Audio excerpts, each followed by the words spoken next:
Fala, povo, tudo certo? Bom, saiu a publicação do edital do MPU. Pegando muita gente de surpresa. A gente esperava que esse edital fosse publicado, sim, ao longo do primeiro trimestre de 2025, mas não tão no comecinho do ano. Mas que bom que já saiu essa publicação. E o nosso vídeo de hoje a gente vai fazer uma análise bem detalhada desse edital, sobretudo da parte discursiva, para entender os critérios de correção, o que a banca colocou lá como pontos importantes que vocês precisam compreender a respeito do edital, dessa discursiva, para não perder essa oportunidade. O concurso do MPU é uma das grandes oportunidades desse ano de 2025. Sinceramente, mal começou e a gente já está amando esse ano, porque é um ano repleto realmente de opções de concurso para quem vem estudando aí conseguir finalmente conquistar uma dessas vagas. Bom, então a gente vai falar um pouquinho de critérios de correção, estratégias, trouxe algumas dicas muito boas para vocês conseguirem já sair daqui se sentindo um pouco mais seguros para estruturar a sua discursiva. Vamos lá então, vou passar aqui a nossa tela e a gente vai começar falando um pouquinho sobre vagas, né? Acho que vocês já devem estar super ligados nisso. O edital ele trouxe 152 vagas imediatas, mas ele tem um cadastro de reserva, sobretudo para alguns estados, bem grande, tá? Bem considerável. Se você observar as últimas nomeações do concurso que aconteceu lá em 2018, foram nomeados mais de 1.000 candidatos, por exemplo, para o cargo de técnico. Então é um concurso realmente que tem uma quantidade bem expressiva de vagas. O salário inicial aí que eu coloquei na tela para vocês, ele é o salário do técnico, tá? Técnico administrativo, por exemplo. E isso daí já é considerando o auxílio alimentação, tranquilo? Bom, então aqui eu tenho 152 vagas, tanto para os cargos de analista nas diversas especialidades, como também para o cargo de técnico. A banca, como vocês já estão sabendo, né, é a banca FGV. Ela vai ser responsável por organizar esse novo concurso do MPU. Lá em 2018 foi a banca Sebrasp, né, então a gente teve uma alteração aí da banca. O período de inscrição, ele começa agora, no dia 13 de fevereiro, e ele vai até o dia 27/2. Então tem um lapso temporal aí bem legal para você pensar e escolher se vai ou se não vai realizar essa prova, certo? Bom, o salário que eu coloquei aí, a remuneração que eu coloquei aqui é a remuneração dos técnicos. E para os analistas, a gente pode considerar uma remuneração ainda melhor de R$ 16.245,76. Claro que aqui eu já estou considerando alguns auxílios, porque, por exemplo, lá no MPU a gente tem auxílio alimentação, a gente tem auxílio transporte, é isso que eu chamo de qualidade de vida. Tem auxílio saúde também. Eu tenho, né, uma assistência pré-escolar. O que não falta é esses pontos para, de certa forma, né, conseguir motivar o servidor. Passei demais aqui na nossa tela, né? E com relação à prova, o que a gente pode esperar para essa prova? Vocês viram que no edital teremos a prova de conhecimentos, né?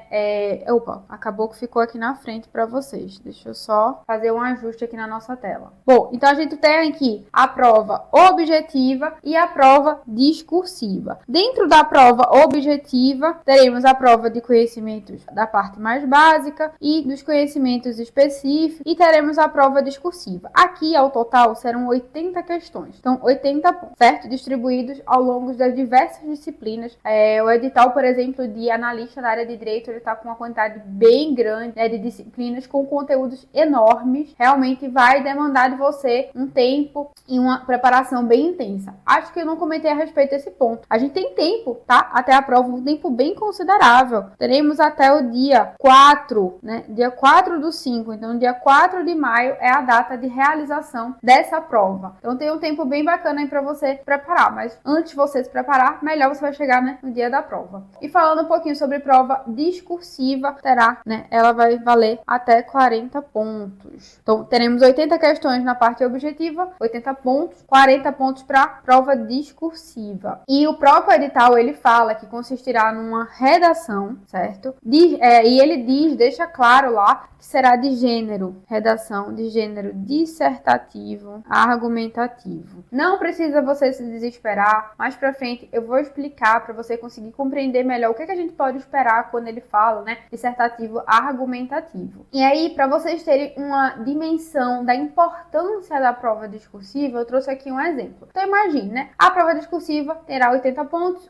a prova objetiva terá 80 pontos, a prova discursiva terá 40 pontos. Vamos imaginar que você está muito bem preparado, se Deus quiser, né, vai dar tudo certo, você já começou hoje, né, a intensificar a sua preparação e você conseguiu 72 pontos na prova objetiva, uma nota bem razoável. E na prova discursiva, você adquiriu o nosso pacote, você se preparou com muita antecedência, colocou lá no seu pacote as correções, então realmente você fez um investimento nessa sua preparação. E você alcançou a nota máxima, você alcançou 40 pontos. Imagine esse cenário, certo? 72 pontos na objetiva, 40 pontos na discursiva. Nessa situação, se você observar esse cálculo, deixa eu abrir aqui a tela, se você observar aqui, nesse simples cálculo que a gente fez, significa que com esses 72 pontos e os 40 lá na discursiva, essa prova discursiva, ela vai impactar em 64% da sua nota. É um absurdo, né, o quanto que a prova discursiva vai ter impacto aqui na nota para o pessoal nesse concurso. É mais de 60%. Pessoal, eu sempre falo isso nas nossas aulas, tá? A gente briga e tem que brigar por questões anuladas, por mudança de gabarito. Agora, eu brigo por um ponto. Eu, com certeza, se eu achar que o gabarito tá errado, se eu achar que aquela questão não faz sentido, que extrapolou o edital, eu vou atrás dos meus pontos. Sempre fiz isso na minha preparação. Agora, você imagina numa situação de prova discursiva impactando mais de 60% na nota, né? Imagina o quanto que isso não vai mudar na colocação depois que a discursiva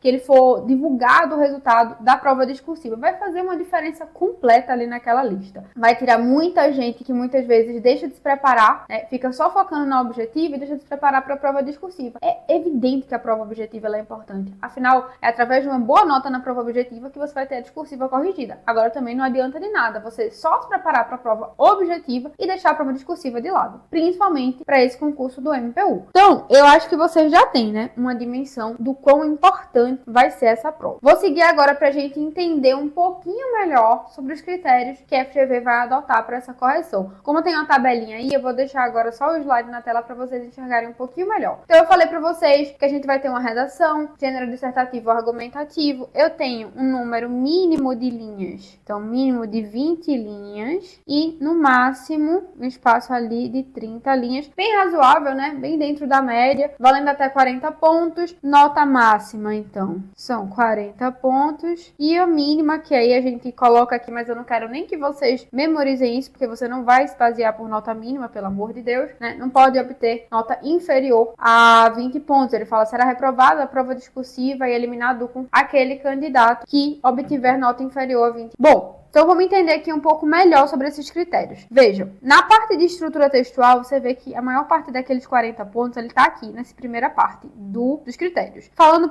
um pouquinho da abordagem do tema, é basicamente, pessoal, se você conseguiu selecionar argumentos que convenceram, que foram convincentes, que mostraram que você tem domínio sobre aquilo que você está falando, tá? O cara para tratar a respeito de um tema de, sei lá, ciência de dados, ou vamos imaginar que ele peça para falar de tecnologia no contexto jurídico. Inclusive, isso está lá disposto no edital, né? Na parte de administração pública. Mas, não necessariamente ele vai cobrar temas dos conhecimentos específicos, não, tá? Isso não é o intuito quando a gente fala de discursivo argumentativo. Mas imagine que ele está falando de tecnologia no contexto judiciário, e aí ele quer aqui ter certeza de que você tem argumentos que você conseguiu convencer a respeito daquela sua tese que você está defendendo ao longo do seu texto. Então, selecionar argumentos convincentes, argumentos que realmente estejam dentro do perfil esperado. A banca ela tem um padrão de resposta, então nesse processo comparativo do padrão de resposta, o examinador ele vai buscar perceber lá no texto se você de fato abordou os pontos que ele esperava, abordou argumentos importantes que façam sentido ali dentro do seu texto. Com relação à progressão textual, aqui você tem que mostrar o que nós falamos, que é a coesão e a coerência, ou seja, se o seu texto ele possui um encadeamento, um sequenciamento das suas ideias, há uma evolução adequada das suas ideias, uma progressão lógica, é o que a gente fala, das suas ideias, ou elas foram dispostas lá de forma completamente aleatória, sem nexo, conexão nenhuma uma com a outra.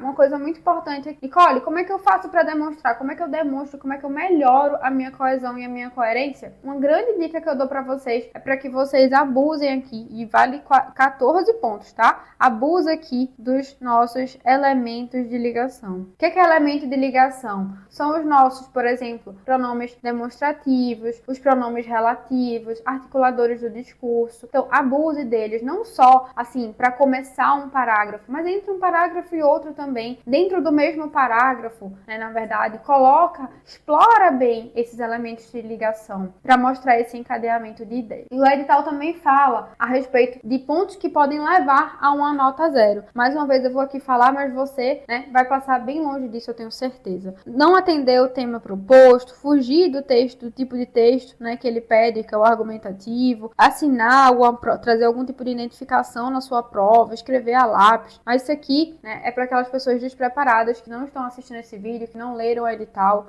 não prestaram atenção aos pontos importantes sobre essa prova. E aí, né, eu trouxe aqui um slide como esse, porque às vezes alguns alunos, né, me perguntaram e perguntam com frequência sobre quantas pessoas ele vai chamar, né? Quantas pessoas ele pode chamar, quantas pessoas vão ser nomeadas. Bom, pessoal, eu vi alguns alunos, inclusive, depois da publicação desse edital, até um pouco desanimados, mas, poxa, no meu estado só tem 12 vagas, no meu estado só tem 20 vagas. Eu entendo perfeitamente a frustração de uma pessoa que está num estado, como, por exemplo, o estado que eu estou, aqui em Pernambuco, só teremos 12 discursivas corrigidas. Infelizmente, é a realidade aqui de Pernambuco. No último edital, por exemplo, não teve nem vaga para Pernambuco. Então, eu considero, sim, uma evolução pensar que agora você pode concorrer dentro do seu estado com aquelas 12 vagas. Infelizmente, é o que a gente... Qual é a dica que eu te dou? Ou você, se você se sentir bem preparado e estiver confiante para realizar essa prova do MPU no seu estado, ainda que ele tenha poucas vagas, faz a prova, concilia com a outra prova da FGV ou de outra banca. Ou, se você tiver condições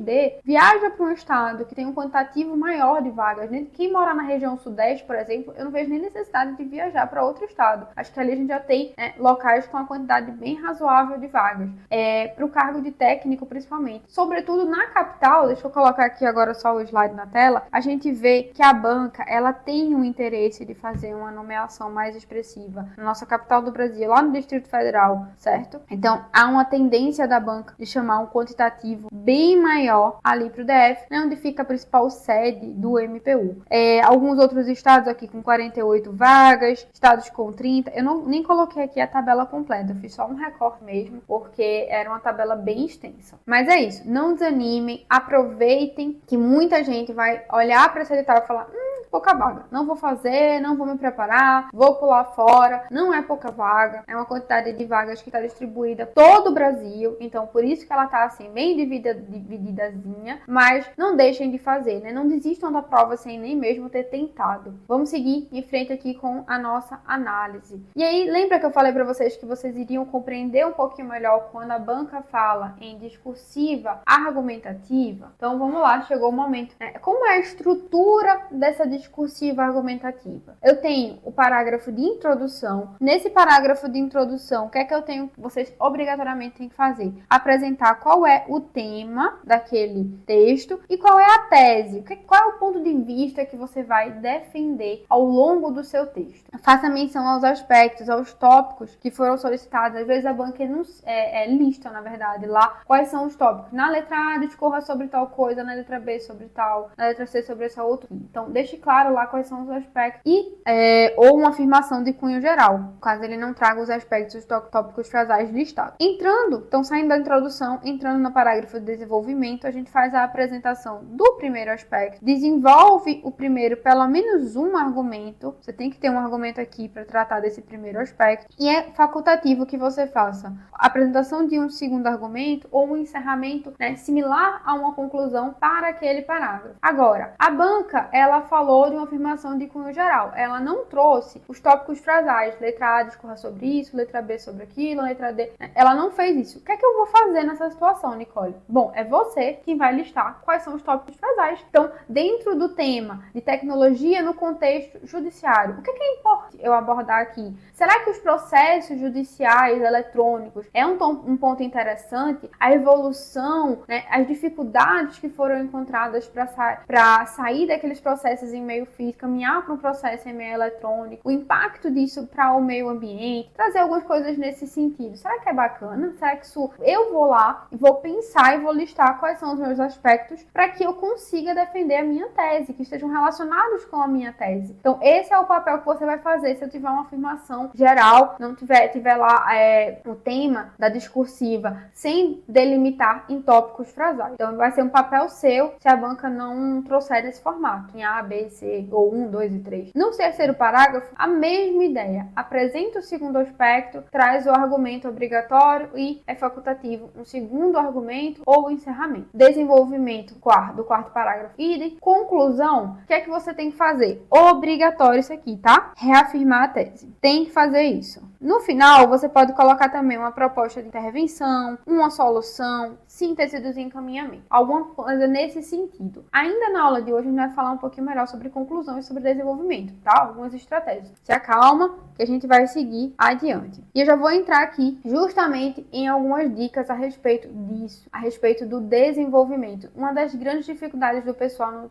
no texto, na discursiva, é o desenvolvimento. É como é que eu vou desenvolver aquele ponto, aquele assunto abordado. O que é que eu coloco? Como é que eu começo esse danado desse texto? No nosso preparatório a gente tem, nossa, uma série, cara, são muitas técnicas que a gente ensina nesse preparatório para que você consiga discorrer ao longo dos seus parágrafos de desenvolvimento. Dentre elas, a gente pode citar, a gente pode conceituar, eu posso trazer um conceito de um autor de referência, por exemplo, eu posso listar, posso trazer uma lista, eu posso exemplificar com exemplos do serviço público. Olha que show! Então a gente traz essas técnicas, não só falando aqui, tem essa e essa técnica, como eu fiz agora no vídeo de forma resumida para vocês, mas trazendo exemplos, diversos exemplos, para que você entenda, ok, se eu vou conceituar, como é que eu faço essa equação? Como é que eu faço essa lista que ela tá falando aí? No nosso preparatório a gente tem uma série de exemplos para você conseguir visualizar melhor como é que vai funcionar. Mas algumas dicas que eu quero passar aqui para você.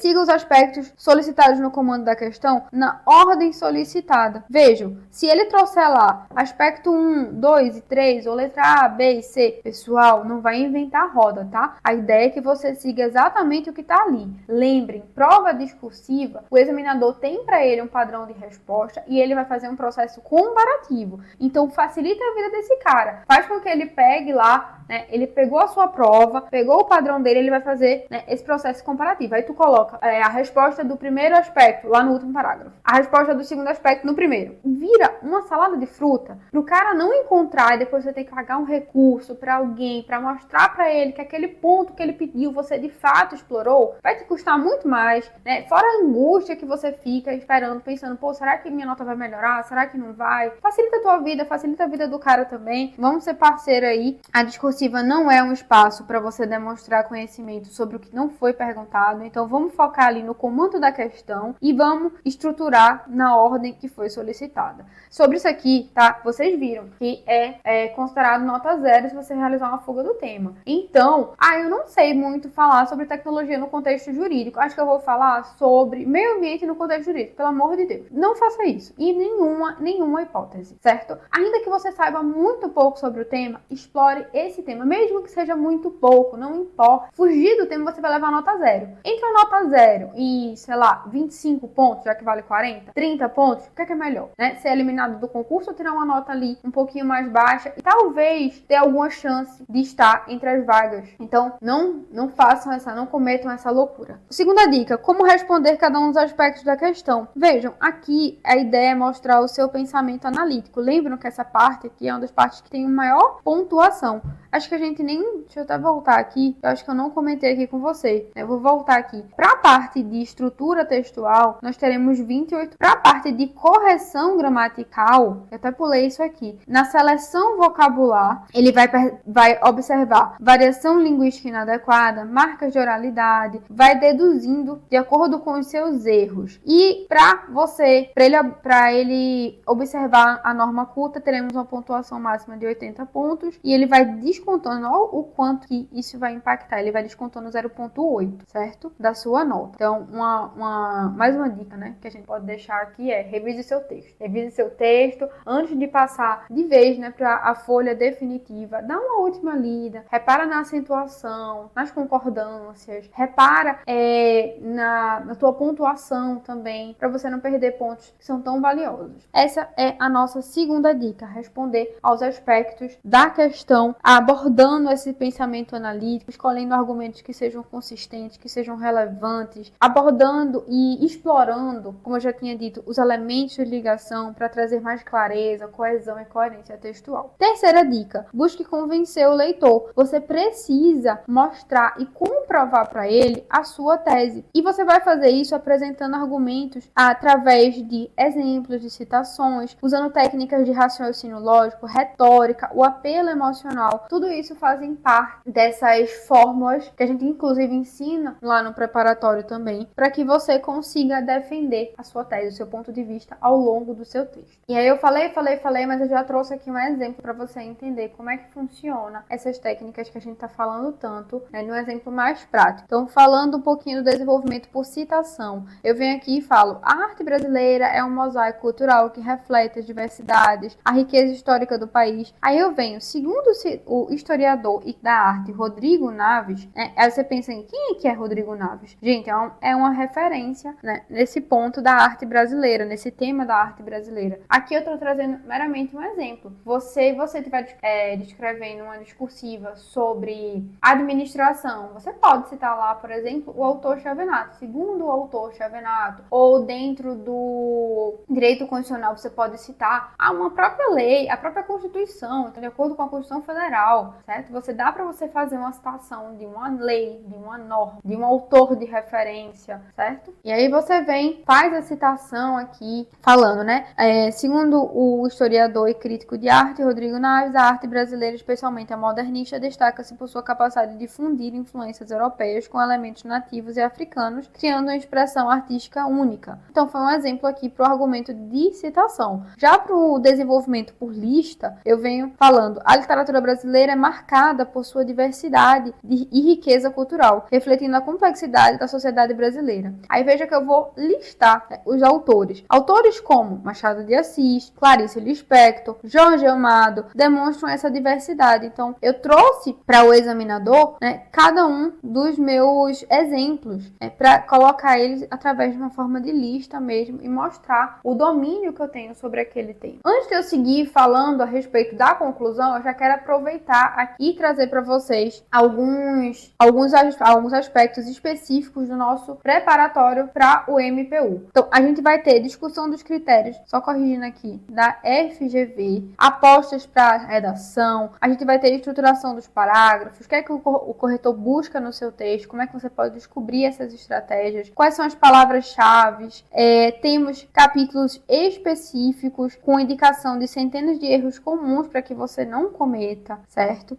Além da discussão dos critérios e de trazer dezenas de questões de provas anteriores, não só da FGV, nós também trazemos da Sérgio Rio, da VUNESP, do próprio Sebrasp, da FCC, para que você fique ali com um arsenal de opções para praticar. O que não vai faltar é questão anterior com o padrão de resposta elaborado pelo professor, com as técnicas que a gente dispõe lá no preparatório. Então você vai pegar aquela questão anterior, por exemplo, não quero da FGV, eu quero hoje responder uma questão do Sebrasp. Vai ter lá para você uma questão do Sebrasp com o padrão de resposta, certo? Do professor, para que você consiga ter autonomia também de fazer esse processo comparativo, analisar ali o que a gente esperava do texto, entender o formato, a estrutura, que é uma estrutura que já foi colocada em prática diversas vezes por diversos alunos que alcançaram uma nota máxima através do nosso preparatório. E além disso, além de questões anteriores, a gente também tem questões inéditas. Uma série de questões inéditas para o MPU, com videoaula de todas essas estratégias. Para quem gosta da videoaula, né, que está aqui assistindo, gosta de videoaula, aproveita, porque vai ter videoaula de tudo isso que eu estou listando aqui para vocês. Bom, e aí, ainda falando um pouquinho do preparatório, só quero aqui apresentar para vocês alguns dos nossos pacotes. A gente tem a opção do pacote completo para a discursiva, em que você vai ter acesso a todo aquele material que eu falei no slide anterior e não vai ter acesso à correção. Você tem acesso aos padrões de resposta para que você consiga, por conta própria, fazer essa correção.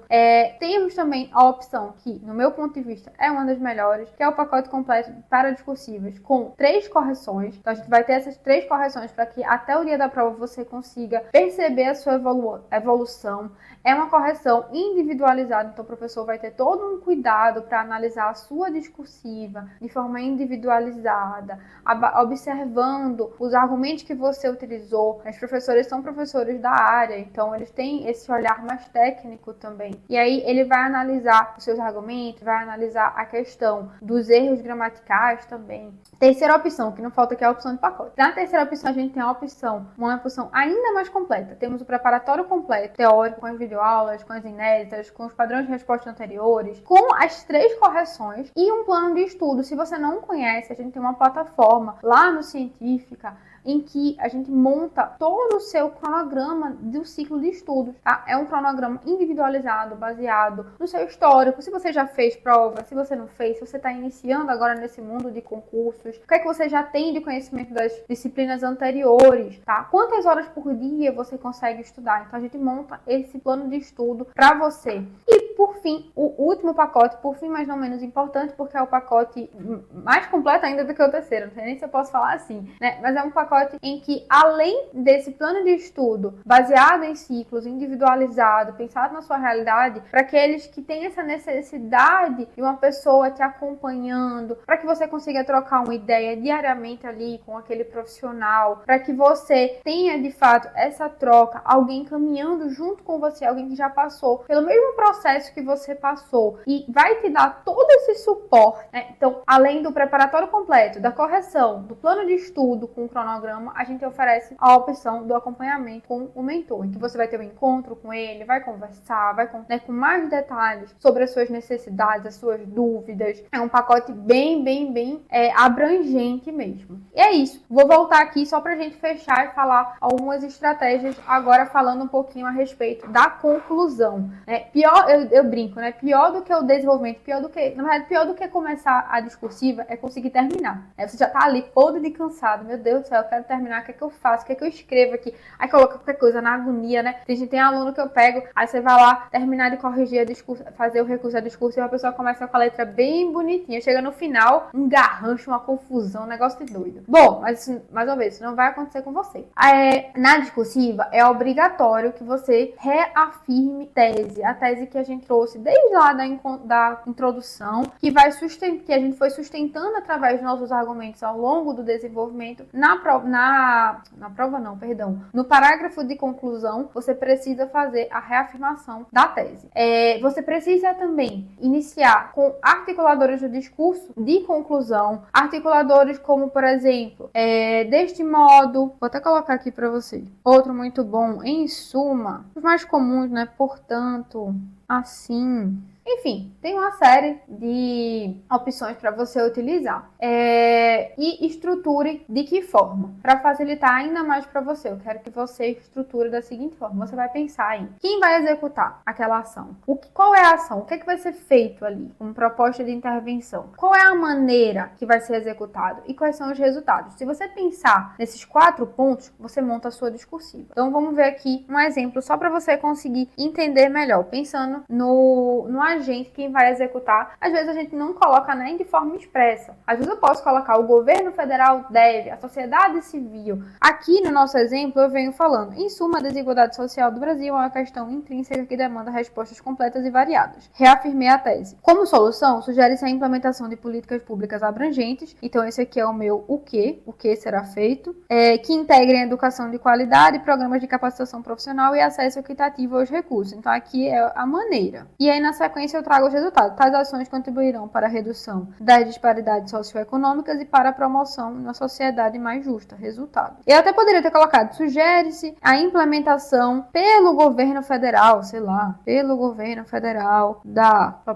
Aqui eu poderia fazer dessa forma, citando quem vai ser o agente, né? Quem vai ser o responsável por exercer a solução. Depois eu falo o que é que vai ser feito, qual é a ação específica, qual é o conjunto de ações que devem ser tomadas. É implementar políticas públicas de de incentivo à educação ambiental, como ele coloca aqui, implementar políticas públicas abrangentes que integrem a educação de qualidade. De que maneira vai ser feito isso? Eu vou fazer através de parcerias com instituição educacional, ou aqui no caso, as ações vão ser realizadas com programas de capacitação profissional e acesso equitativo aos recursos. E qual o resultado disso? No nosso exemplo, o resultado é a redução das disparidades socioeconômicas. Qual é o desdobramento? Qual o impacto positivo daquela solução que você está propondo? Essa seria a estrutura que a gente sugere a conclusão. Também lá no preparatório a gente mais exemplo a respeito da conclusão. Bom, pessoal, então a gente chega ao fim dessa análise e dessas dicas a respeito da discursiva do concurso do MPU. Espero que vocês tenham gostado, tá? Espero que tenha sido produtivo para vocês. E é isso, a gente se encontra na próxima aula.